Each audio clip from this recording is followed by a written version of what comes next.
वो क्या भैया में आपका स्वागत है। मैं आपका भैया। और मैं आपकी दोस्त जो आपके साथ मिलकर अंग्रेजी शब्दों की इस दुनिया को थोड़ा और आसान बनाएगी। हाँ बिल्कुल, क्योंकि यहाँ वो कैब हुई अब और आसान। तो आज हम अपने सुनने वालों के लिए 10 नए काफी दिलचस्प अंग्रेजी शब्द लेकर आए हैं। हाँ, हम जानेंगे इनका मतलब, कहाँ इस्तेमाल होते हैं और कुछ मिलते जुलते शब्द भी देखेंगे, है ना। बिल्कुल। और सिर्फ यही नहीं, अंत में जैसा हम हमेशा करते हैं, इन सभी शब्दों को लेकर एक मजेदार कहानी भी होगी। हाँ, सीखने और मनोरंजन का डबल डोज। तो चलिए शुरू करते हैं। एकदम। तो पहला शब्द है आज का टैटर्स। टैटर्स, TATTERS। सुनने में थोड़ा फटा पुराना सा लग रहा है ये। हाँ, बिल्कुल सही पकड़े। टैटर्स का हिंदी मतलब होता है छिथड़े या फटे हुए कपड़े। अच्छा। अंग्रेजी में कहें तो टॉर्न पीसेस ऑफ क्लॉथ, या फिर कोई चीज जो बैडली डैमेज्ड स्टेट में हो, मतलब बुरी तरह से खराब या बर्बाद। ओह, तो ये सिर्फ कपड़ों के लिए ही नहीं है, मतलब किसी और चीज के लिए भी। नहीं, ज्यादातर कपड़ों के लिए होता है, पर हाँ, किसी चीज की बुरी हालत जैसे उसके लिए भी हो सकता है। इसके सिनोनिम्स मतलब समानार्थी शब्द है rags, shreds, ruins, remnants. Rags, shreds. ठीक है, उदाहरण से और साफ हो जाएगा शायद। बिल्कुल। पहला वाक्य है द बेगर्स क्लोथ्स हंग इन टैटर्स, यानी उस भिखारी के कपड़े चिथड़ों में लटक रहे थे। सीधा मतलब है। हाँ। और दूसरा जो आपने पूछा था वो देखिए, his reputation was left in tatters after the scandal. अच्छा, मतलब घोटाले के बाद उसकी प्रतिष्ठा तार तार हो गई। हाँ, पूरी तरह बर्बाद हो गई। तो यहाँ टैटर्स का मतलब है बिल्कुल नष्ट हो जाना, इज्जत, उम्मीदें, कुछ भी। वाह, मतलब एक शब्द लेकिन इस्तेमाल काफी गहरा है, गरीबी से लेकर किसी की पूरी बर्बादी तक। बढ़िया। चलिए अब हम दूसरे शब्द पर हैं। दूसरे शब्द है किचन से जुड़ा हुआ स्किलेट। Skillet, SKILLET। ये तो शायद फ्राइंग पैन जैसा कुछ होता है ना। एकदम सही। स्किलेट का हिंदी मतलब है तवा या कढ़ाई। अंग्रेजी में a frying pan usually with a long handle, okay. यानी तलने वाला पैन जिसमें अक्सर एक लंबा हैंडल होता है। तो सिनोनिम्स भी वैसे ही होंगे, फ्राइंग पैन, पैन। हाँ बिल्कुल। फ्राइंग पैन, पैन, ग्रिडल, कुकर, ये सब मतलब मिलते जुलते बर्तन हैं। इस्तेमाल तो आसान ही लगता है इसका। हाँ, बहुत आम शब्द है ये तो। जैसे she fried eggs in a hot skillet, उसने गरम तवे पर अंडे तले, सिंपल। हाँ। या फिर he bought a new skillet for camping, उसने कैंपिंग के लिए एक नई कढ़ाई खरीदी। ठीक है, ये तो काफी सीधा और रोज काम आने वाला शब्द है। चलो अब हम तीसरे शब्द पर हैं। तीसरा शब्द है डेट्रीमेंटल। DETRIMENTAL, detrimental. ये थोड़ा लंबा है, ध्यान से सुने। डेट्रीमेंटल। ये सुनने में थोड़ा गंभीर लग रहा है, हानिकारक जैसा कुछ। हाँ बिल्कुल, ये गंभीर चीजों के लिए ही इस्तेमाल होता है। इसका हिंदी मतलब है हानिकारक या नुकसानदेह। अंग्रेजी में कॉजिंग हार्म और डैमेज, मतलब जो नुकसान पहुंचाए। ओह, तो जैसे बुरी आदतें या कुछ। इसके सिनोनिम्स क्या होंगे? हार्मफुल। हाँ, हार्मफुल तो है ही। डैमेजिंग, इंजूरियस, अनफेवरेबल, ये सारे शब्द नुकसान पहुंचाने वाले या मतलब अच्छे नहीं होने का अर्थ देते हैं। उदाहरण देखते हैं इसके। Smoking is detrimental to health. धूम्रपान स्वास्थ्य के लिए हानिकारक है। हाँ, ये तो सबसे कॉमन है। बिल्कुल। और दूसरा जो आजकल बहुत रेलेवेंट है, over use of screens is detrimental for young children. ओहो, स्क्रीन का ज्यादा इस्तेमाल छोटे बच्चों के लिए नुकसानदेह है, ये बात तो बहुत जरूरी है। हाँ, तो डेट्रीमेंटल मतलब कुछ ऐसा जो सीधे तौर पर नुकसान पहुंचाए, है ना। हाँ, मतलब जिसका बुरा असर पड़े, स्वास्थ्य हो, आदतें हो या कोई फैसला। बिल्कुल महत्वपूर्ण शब्द है ये। अच्छा, अब हम चौथे शब्द पर हैं। चौथा शब्द है स्कॉर्न्ड। SCORNED, स्कॉर्न्ड। स्कॉर्न्ड, इसमें भी थोड़ी मतलब नेगेटिविटी सी लग रही है, जैसे किसी को नीची नजर से देखना शायद। हाँ हाँ बिल्कुल। स्कॉर्न्ड का हिंदी मतलब है तिरस्कृत या अपमानित, जब किसी को नफरत या घृणा के साथ ठुकरा दिया जाए। हम्म। अंग्रेजी में रिजेक्टेड विथ कंटेम्प्ट और डिसडेन। अच्छा, तो सिनोनिम्स क्या होंगे इसके? रिजेक्टेड जैसा कुछ। हाँ, रिजेक्टेड तो है ही, साथ में शंड मतलब जिससे किनारा कर लिया हो, डिस्पाइज्ड जिससे घृणा की जाए, डिसडेन्ड जिसे तुच्छ समझें, ये सब। ठीक है, इसका इस्तेमाल कैसे होता है वाक्यों में? पहला, she felt deeply scorned by society. उसे समाज द्वारा गहराई से तिरस्कृत महसूस हुआ। ये किसी व्यक्ति के लिए हो गया। हाँ, और दूसरा? विचारों के लिए भी हो सकता है, जैसे the scientists ideas were scorned before being accepted. अच्छा, मतलब वैज्ञानिक के विचारों को पहले तिरस्कार मिला, बाद में उन्हें माना गया। हाँ, अक्सर नए या अलग सोचने वालों के साथ ऐसा होता ही है ना? हाँ, ये तो होता है। तो स्कॉन्ड मतलब सिर्फ ठुकराना नहीं, बल्कि अपमान और तिरस्कार के साथ। सही समझे। इसमें एक तरह की कड़वाहट और नीचा दिखाने की भावना होती है। चलिए अब कुछ हल्का फुल्का लेते हैं। अब हम 5वें शब्द पर हैं। हाँ, बिल्कुल। 5वां शब्द है यूरिका। EURAKA, Eureka. यूरेका? अरे, ये तो मैंने सुना है, वो आर्किमिडीज वाली कहानी, मिल गया वाला भाव है ना इसमें। एकदम सही पकड़ें। यूरेका का हिंदी मतलब है मिल गया या मैंने खोज लिया। ये एक एक्सक्लेमेशन है, मतलब खुशी या आश्चर्य जाहिर करने वाला शब्द। हाँ हाँ। खासकर जब अचानक कुछ पता चल जाए या कोई हल मिल जाए। अंग्रेजी में an exclamation used when discovering something। मजेदार है। इसके सिनोनिम्स क्या होंगे? आहा टाइप? हाँ, found it, discovered, aha, got it, ये सब इसी तरह की फीलिंग बताते हैं। उदाहरण देखें इसके। After hours of searching, he shouted Eureka। घंटों की खोज के बाद वो चिल्लाया यूरेका। हाँ। और दूसरा थोड़ा और गहरा है। Scientists often feel eureka moments during breakthroughs। अच्छा, वैज्ञानिकों को बड़ी सफलताओं के दौरान यूरेका पल महसूस होते हैं। वो अरे वाह, ये जवाब है वाला मोमेंट। बिल्कुल वही। क्या बात है। ये शब्द ही अपने आप में एक कहानी है, किसी बड़ी खोज की खुशी। बढ़िया। अब हम छठे शब्द पर हैं। छठा शब्द है ट्राइफल। TRIFLE, trifle. ट्राइफल। कहीं ये वो खाने वाला डेजर्ट वाला ट्राइफल तो नहीं? हाँ, नहीं, वो स्पेलिंग एक ही है, पर यहाँ मतलब अलग है। यहाँ ट्राइफल का हिंदी मतलब है तुच्छ वस्तु या मामूली चीज। अच्छा। कोई ऐसी बात या चीज जिसका ज्यादा महत्व ना हो। अंग्रेजी में समथिंग ऑफ लिटिल वैल्यू और इम्पोर्टेंस। ओ, मतलब छोटी मोटी गैर जरूरी बात। तो इसके सिनोनिम्स ट्रिवियलिटी। हाँ, ट्रिवियलिटी, तुच्छता, इनसिग्निफिकेंस, महत्वहीनता, नथिंग, कुछ नहीं, पेटीनेस, छोटी बात, ये सब इसके समानार्थी हैं। इसका इस्तेमाल कैसे करते हैं? Don't quarrel over such a trifle. इतनी मामूली बात पर झगड़ा मत करो। और दूसरा उदाहरण? He wasted time on a trifle instead of real work। उसने असली काम के बजाय एक तुच्छ चीज पर समय बर्बाद किया, मतलब किसी फालतू चीज पर। समझ गया।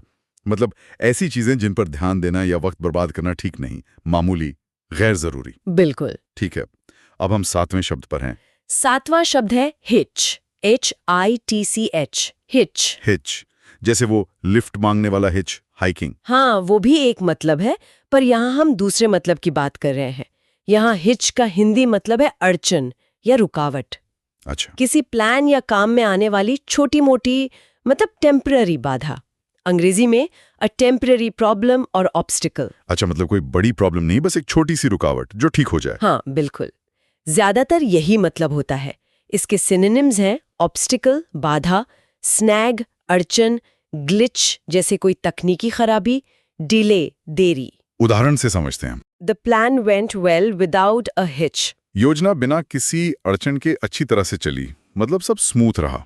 हाँ, और अगर अड़चन आ जाए तो दूसरा वाक्य देखें। There was a small hitch in the wedding arrangements। शादी की व्यवस्था में एक छोटी सी अड़चन आ गई थी, जैसे केटरर लेट हो गया या कुछ। बिल्कुल। या फूल टाइम पे नहीं आए, छोटी मोटी चीज। समझ गया। मतलब कोई ऐसी रुकावट जिसे संभाला जा सके, कोई बड़ी तबाही नहीं।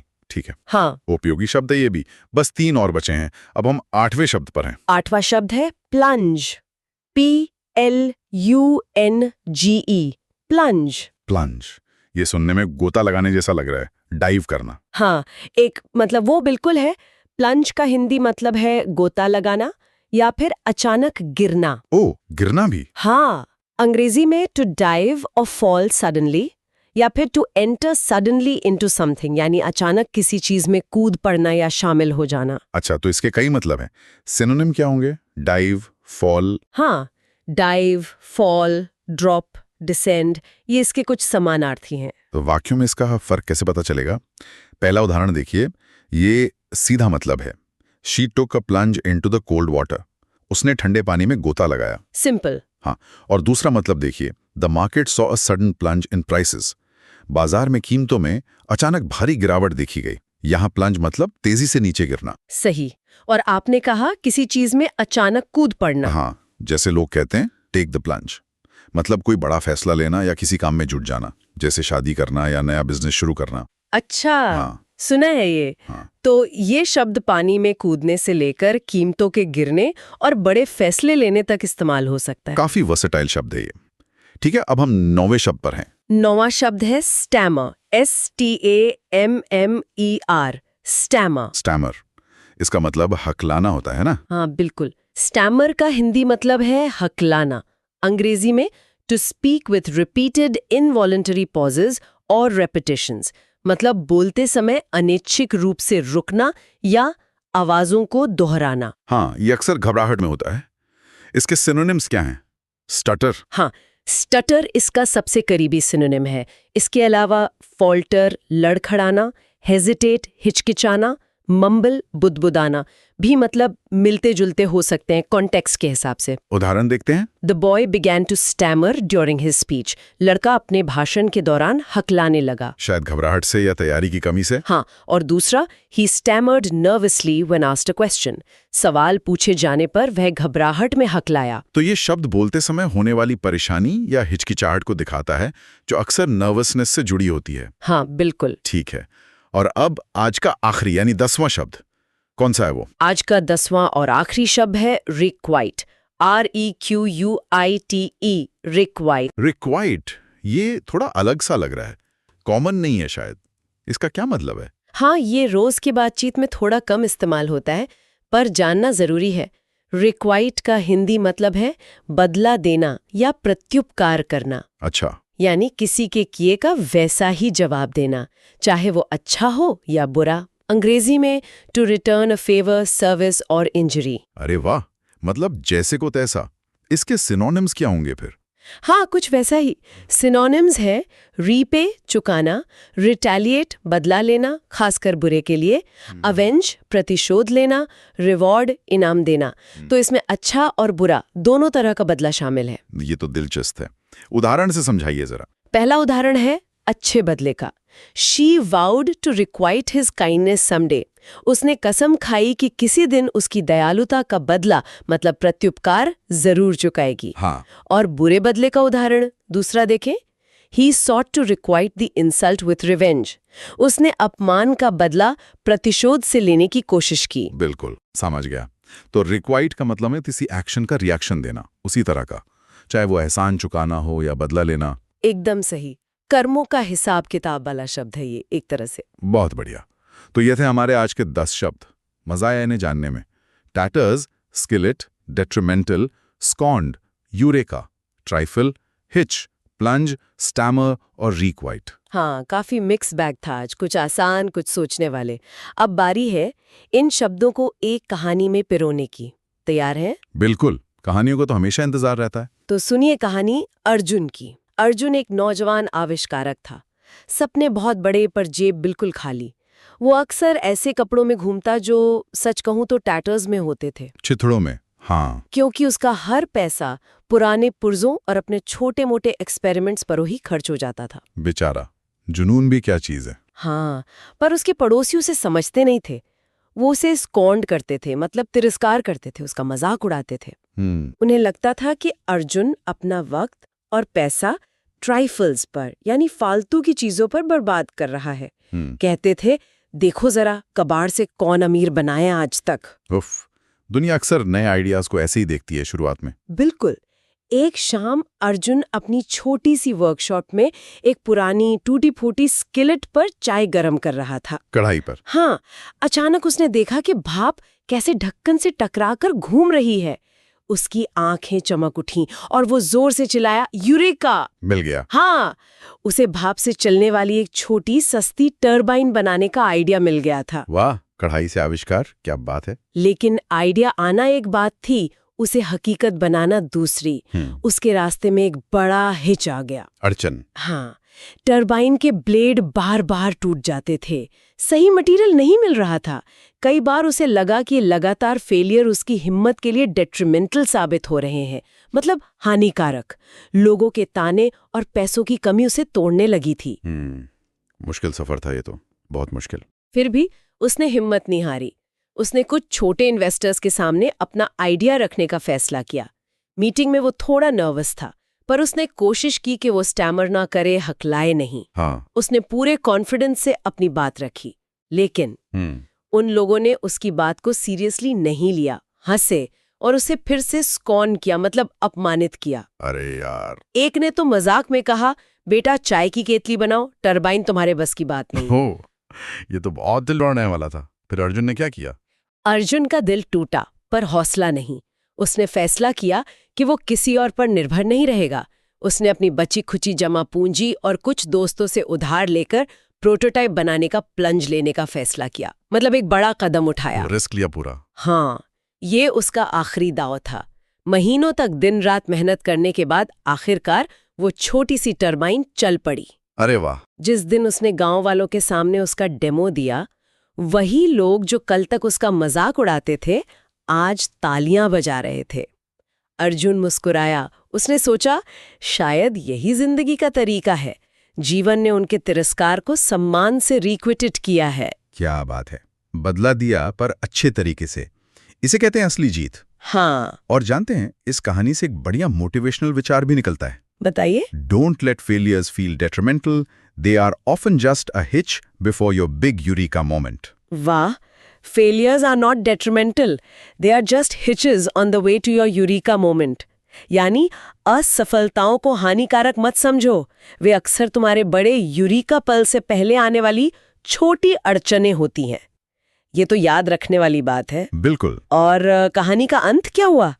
क्या अर्जुन के कपड़े अब भी टैटर्स में थे? हाँ, नहीं, बिल्कुल नहीं। उसकी टरबाइन का डिजाइन एक बड़ी कंपनी ने खरीद लिया और अर्जुन एक सफल आविष्कारक बन गया।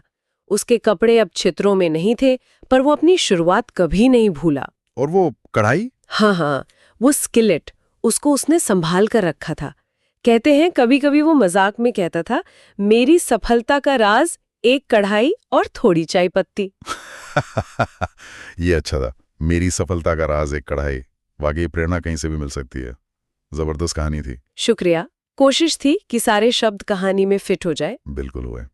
तो दोस्तों, आज हमने सीखे ये 10 शब्द: tatters, skillet, detrimental, scorned, eureka, trifle, hitch, plunge, stammer और रिक्वाइट। उम्मीद है आपको ये शब्द, उनके मतलब और ये कहानी पसंद आई होगी। और अब हमारे सुनने वालों के लिए आज का सवाल। जैसे अर्जुन की कहानी से हमने एक मोटिवेशनल कोट निकाला, क्या आप आज सीखे गए कम से कम 2 शब्दों का इस्तेमाल करके कोई मजेदार या मोटिवेशनल लाइन बना सकते हैं? हाँ, जैसे जिसमें स्कर्न्ड और रिक्वाइट हो, या ट्राइफल और यूरिका, कुछ भी हो। अपनी क्रिएटिविटी दिखाइए और हमें अपनी लाइंस भेजिए। हमें इंतजार रहेगा आपके जवाबों का। बिल्कुल। सुनने के लिए बहुत बहुत शुक्रिया। वो कैब भैया के और मजेदार एपिसोड्स के लिए हमें सब्सक्राइब करना ना भूलें। अगली बार मिलते हैं कुछ नए शब्दों और एक नई कहानी के साथ। तब तक के लिए बाय।